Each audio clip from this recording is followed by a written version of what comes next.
Gaz de schiste, le premier ministre Jean Charest estime que le BAP fabule en affirmant que le Québec aurait pu retirer 5 milliards de dollars en revenus pour l'émission de permis d'exploration du gaz de schiste.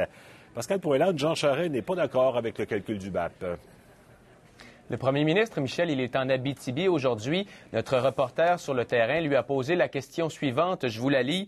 Dans le rapport du BAP qui a été déposé cette semaine sur les gaz de schiste, on apprend que le Québec aurait pu récupérer 5 milliards de dollars s'il avait exigé les mêmes droits d'exploration que l'Alberta.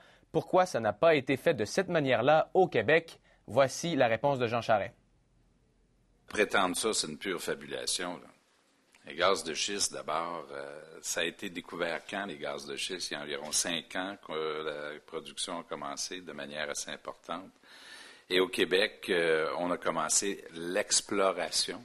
Il y a une trentaine de puits d'exploration. Depuis ce temps-là, depuis l'entrevue, donc, le bureau du premier ministre nous a rappelé pour nous dire que Jean Charest avait mal compris la question et qu'il s'exprimait non pas au niveau de la phase de l'exploration, mais plutôt au niveau de la phase de l'exploitation. Bref, c'est difficile un peu d'interpréter ce que Jean Charest voulait vraiment dire à ce sujet, mais on rappelle du même souffle que le gouvernement a accueilli favorablement le rapport du BAP.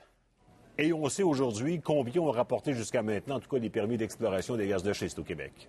Oui, tout à fait. Le BAP, de toute façon, en parle. L'État québécois a récolté 7,7 millions de dollars dans la phase d'exploration.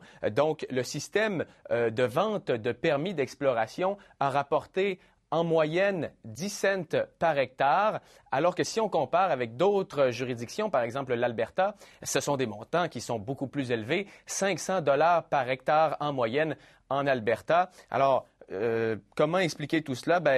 C'est d'autant plus inquiétant que la firme spécialisée en énergie, la firme Macquarie, estime que certains des permis qui ont été payés 10 cents à l'époque au Québec vaudraient aujourd'hui quelques 575 dollars au Québec ou peut-être plus même. Alors, vous voyez que c'est une question intéressante, n'est-ce pas, dont on va débattre encore plus tard. Tout à fait. Merci Pascal, bonne soirée. Au revoir.